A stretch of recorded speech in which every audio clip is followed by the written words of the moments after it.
Hey everyone, really quick before we jump in, I'm excited to announce that the Transforming Cities podcast is now a part of the Smarter Living podcast network. Now, what this means practically is that Smarter Living is becoming your one-stop destination for the best content across the entire multifamily industry. Head on over to smarterliving.io to get on the list. All right, let's jump into the episode. On this live episode of Transforming Cities, I was joined again by Andrew Katz of Katz Development. During our live event, we discussed developing with mass timber, Andrew's upcoming 12-story project in Denver, Colorado, and fielded a variety of Q&A at the end, which I hope you'll stick around for. Be sure to let me know how you like this format, and also sign up at transformingcities.io for future guest announcements. Let's jump into the episode.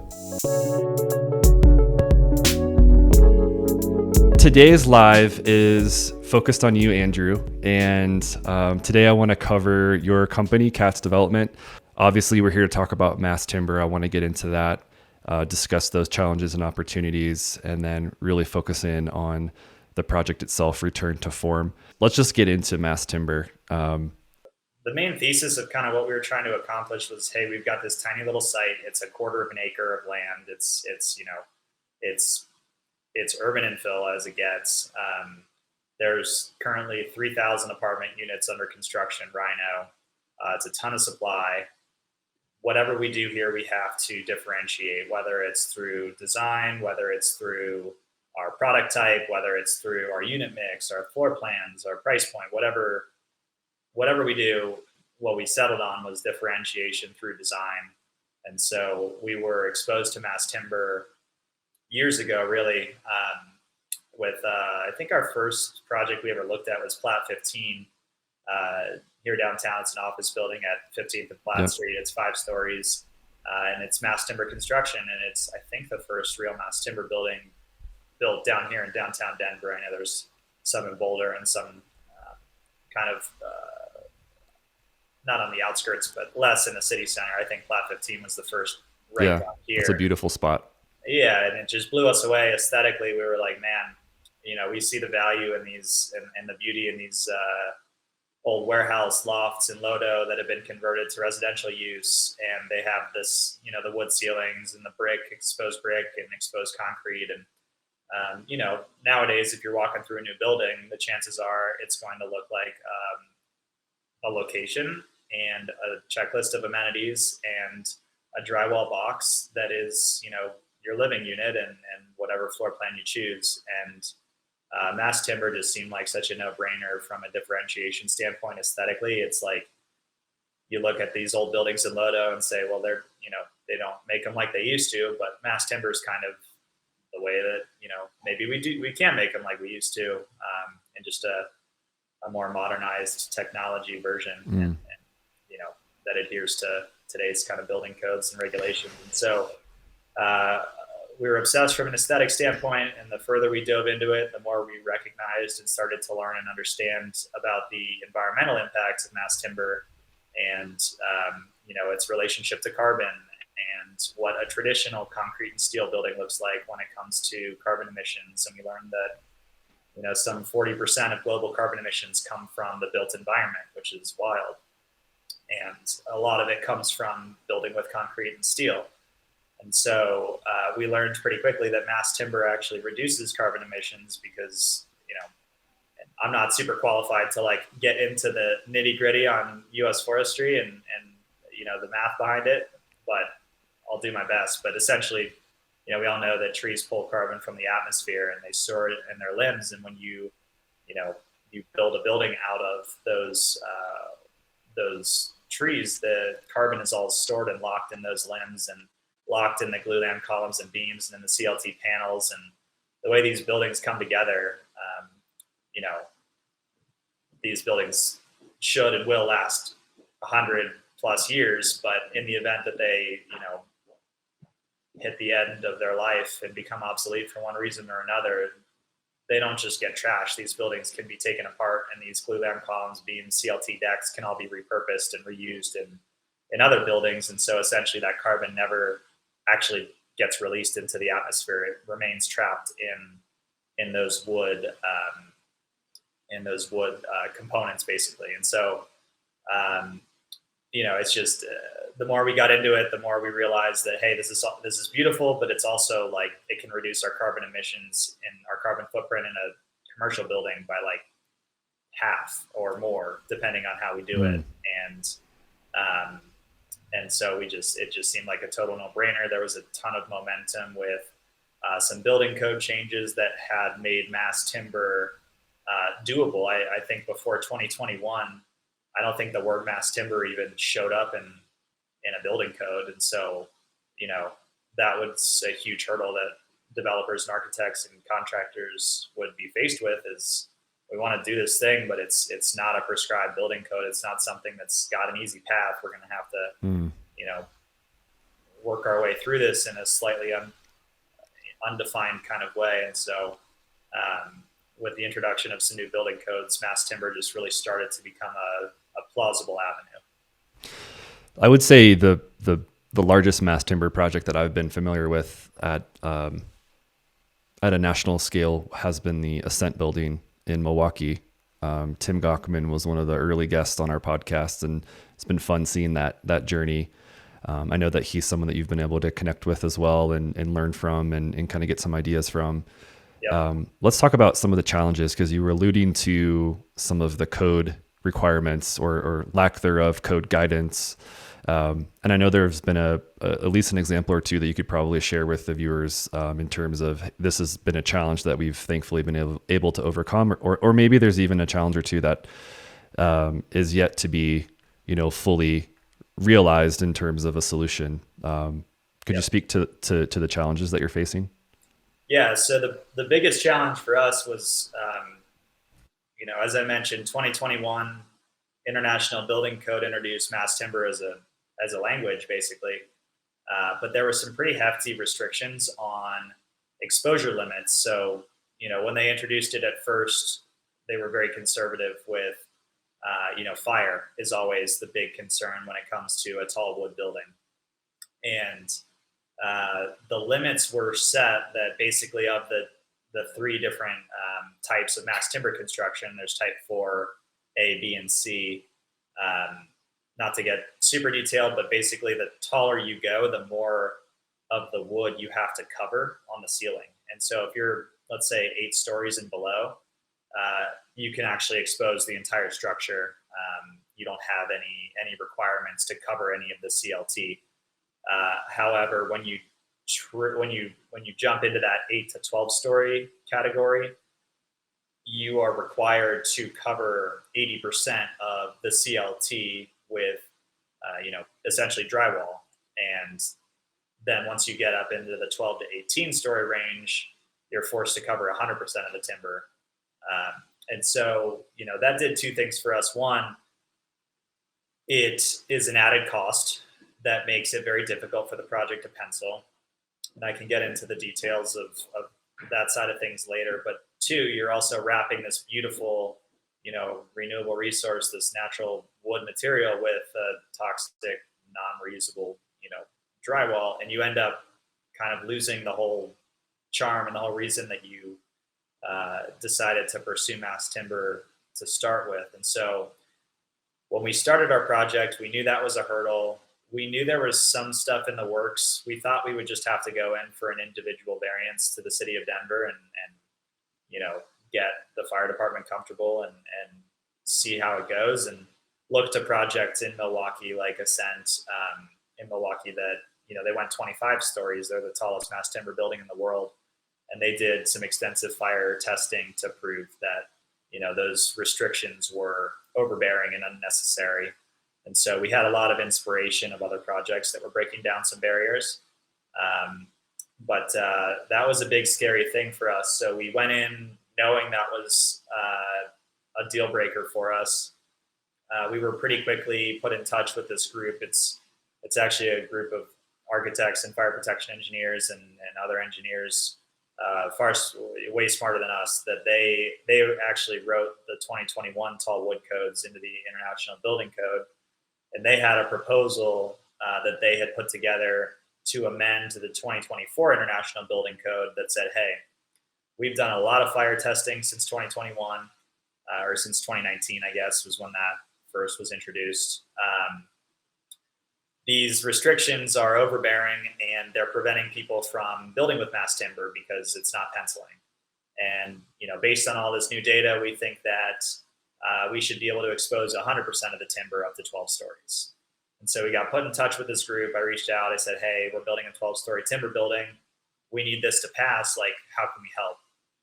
And the main woman there, who was kind of leading the charge, an architect out of Seattle named Susan Jones, and she said, can you be in Pittsburgh in 3 days? And I said, sure. And so I went to Pittsburgh with this group to, it was for the International Code Council, like their annual, or I guess it's maybe it's on a 3-year cycle. I don't totally understand the kind of mechanics behind it, but sure, basically a big code update meeting where people put forth new amendments to the International Building Code. They introduce new legislator or new codes, new ideas, whatever. And so this amendment that they put forward was for Type 4B for a 12-story building to be able to expose 100% of the timber.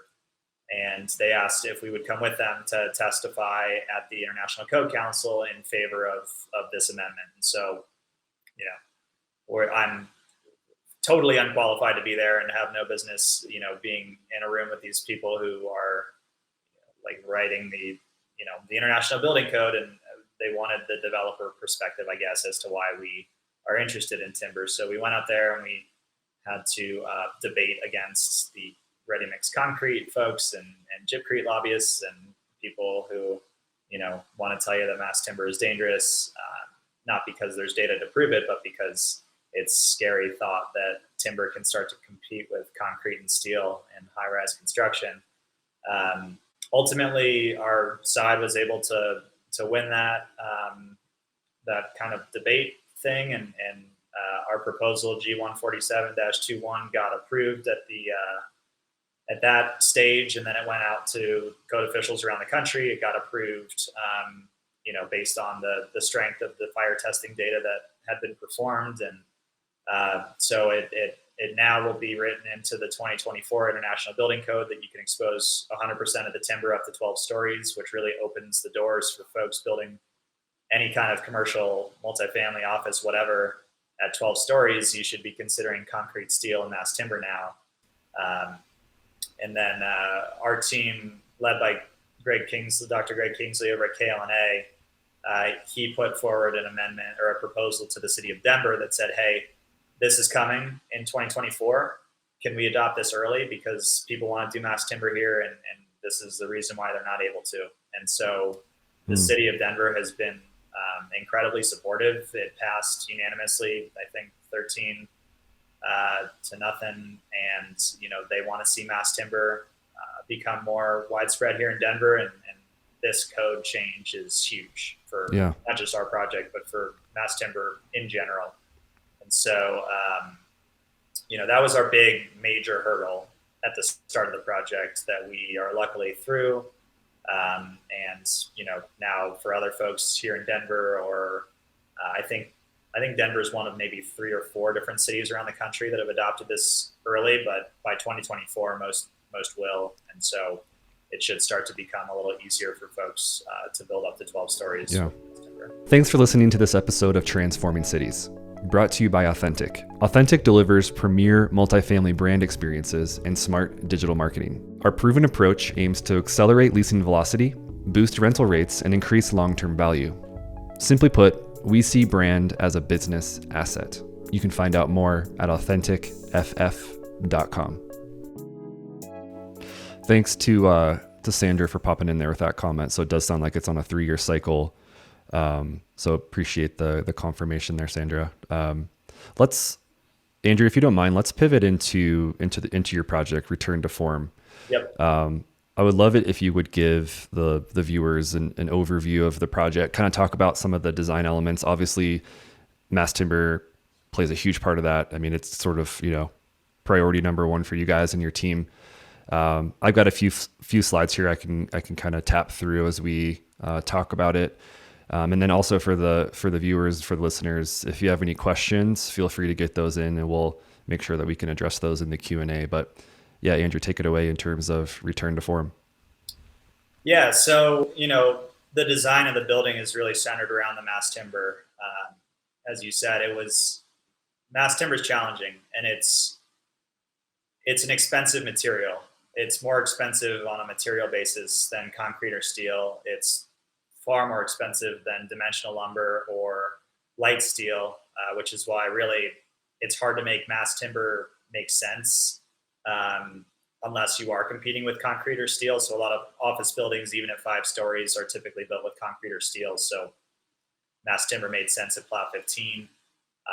If we were building a 7-story apartment building, it would most likely be built out of dimensional lumber or stick frame over a podium, and mass timber just doesn't compete on price with that. So um, everything is built around optimizing for our cost and how do we use as little wood fiber as possible. The wood is expensive, and so we really had to design this thing kind of from the inside out. And our process kind of started really with structural engineering with KLNA, and so you know. In our first design meeting, essentially everyone took a back seat to KLNA and said, hey, you tell us what this grid layout needs to look like. You tell us, what our parameters are to work with, where columns are going to go, where beams are going to go, how deep the floor plates are going to be.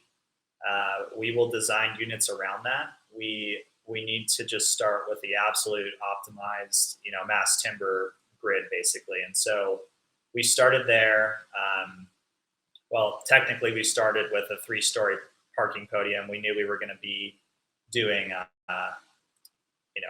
underground parking was not efficient on a tight site like this. We looked briefly at mechanical parking, but the cost was beyond our abilities. And then we settled on 2 levels of elevated parking, which meant that our first 3 floors were going to be built out of concrete. And so it's essentially a 9/3. It's 9 levels of mass timber over 3 levels of concrete. And we just really started with the grid layout. And then, beyond that, we didn't really look at facade or design in that way until pretty late in the process, because everything was just going to be a function of the mass timber and of the way that folks want to use the space, their living space. And so it wasn't like we had this certain kind of facade idea that we wanted to, introduce and fit units into that box. Mass timber was the box, and the facade came as a function of where living rooms and bedrooms were going to be. And we ended up deciding to go with this kind of vertical motif. We felt like with the mass timber, we wanted to. It's a light building. It's don't quote me on this percentage, but I think mass timber is probably like 30% of the weight of a concrete structure. And so instead of doing something kind of squat and horizontal, we liked this idea of vertical banding to give the building some light and kind of airy feel and some lift. And it's also it's on a really tight little lot. So 12 stories on a quarter of an acre is going to feel pretty tall. So we thought it'd be fun to accentuate that. So we went with this kind of window wall system to maximize sunlight into the units, both in the living rooms and in the bedrooms. And then in all of the non window wall parts, the opaque panels, starting from the 12th floor down to the 3rd floor, it is a stucco system. So just traditional 3-coat ivory stucco. We had some fun with the control joints, so did some designs with those kind of like lines there in the stucco. And then as it gets down to the parking structure and then comes all the way down to the ground, which is a big piece of the pedestrian experience, that stucco shifts to a more of like a breeze block, which I think we have some renderings further that show that a little closer. But it basically takes that same color scheme and that same vertical band, but just kind of brings it down in a more pedestrian friendly material at the ground floor that will provide some passive shading for the retail space and the patio that we have down on the ground level, and give plants a nice thing to grab onto and just be a bit of a nicer material at the ground level. And so that's essentially the ideas that we were thinking about. We also were thinking about the fact we're going to have all that exposed mass timber. It's gonna glow, and we want to make sure that people can see from the street that this is a different kind of building. And so having those vertical bands of window walls where you can also see just how thin those floor plates are, because the CLT floor system it's just like, it's really cool and thin. Yeah. You can see the columns and beams that come out to the envelope. And if you're looking at the building from the street level, a lot of things we did with lighting were, instead of light being focused down into the living space, we have it focused up at the ceiling, and then it bounces all over the unit. And that also is going to lead to people hopefully being able to look up at night and during the day and see that orange glow and recognize that this building's made out of wood. I'm curious, Andrew, from a design perspective, there are not a lot of examples out there for mass timber design. Where did you find yourself, either yourself or you and your team, seeking inspiration to come up with this design and kind of land on this place? Yeah, tough question. We didn't necessarily look at a bunch of other projects and say we want to do something like this or something like that. We're working with a local architect here called Trace Birds, and they've done a number of stuff in the neighborhood, and they come from a kind of a design build background. They do a lot of construction themselves, and they just have a unique kind of artistic lens that they look at buildings through. And so a lot of this was really just a process. It took us a long time to get to the end result. What this looked like at concept was completely different than what it looked like at DDs, and pretty different at CDs. And it's just it's really not like we had a big mood board of 6 buildings that we loved and said, make it like this. It just kind of came together over time, and really most of the decisions were just based around function and around, what does this do to the living space? What does this do to the street level? How is this going to be perceived from the ground floor? How is it going to be perceived from other buildings that are going to be in the neighborhood? What are our sight lines? All that kind of stuff.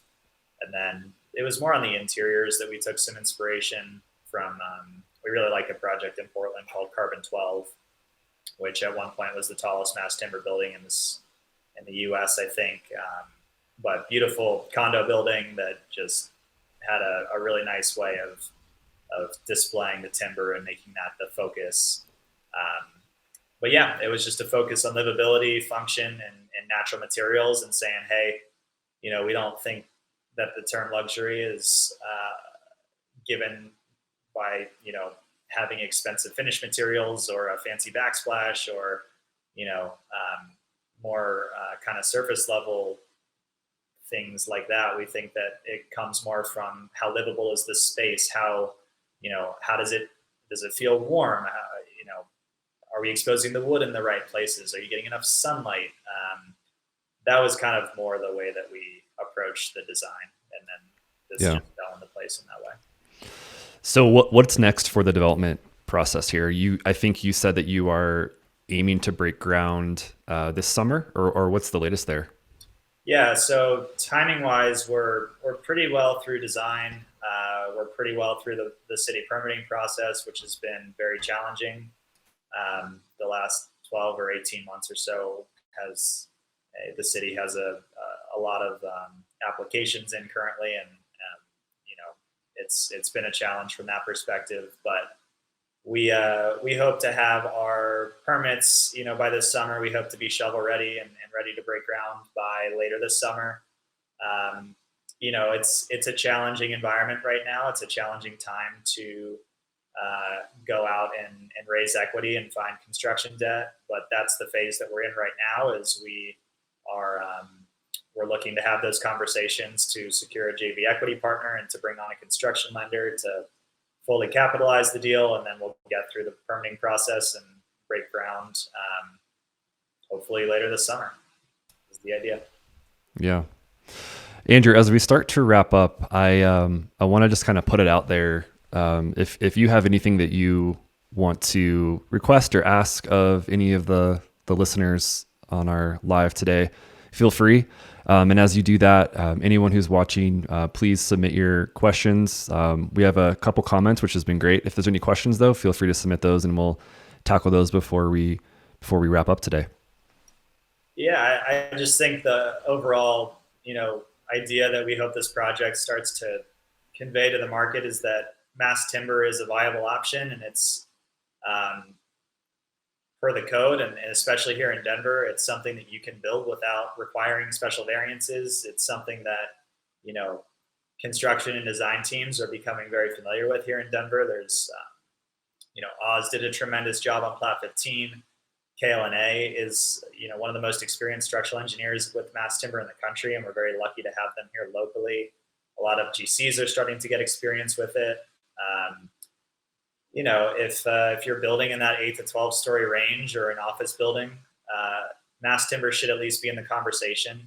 And I think that just from a carbon standpoint, it's something that I hope will become more mainstream in the construction industry. I think that if we're going to chip away at that 40% of global carbon emissions coming from the built environment, mass timber is a great place to start, as is, passive house design and ways to reduce operating carbon and electricity versus gas. And that's another, we're doing a fully electric building and not bringing gas to the building is another thing to look at. But yeah, just the idea is that, we hope to prove with this project that mass timber is viable, and that, we don't think there's going to be a major cost premium compared to concrete and steel. If anything, we think it might actually be in the other direction a bit with the way that concrete prices have gone in the last 12 months or so. And, we hope that we can show that it can be done and be there as a resource for folks who are interested in trying to figure it out, because we think, it's just better for everyone if more buildings are built out of the material. Yeah. I think you have a lot of cheerleaders out there for sure, and I'm one of them. Just to say that out loud, I'm really stoked with what you guys are doing, and it's exciting to see it happen in an area that's so close to me. So keep it up. Hope everything continues to go as well as possible.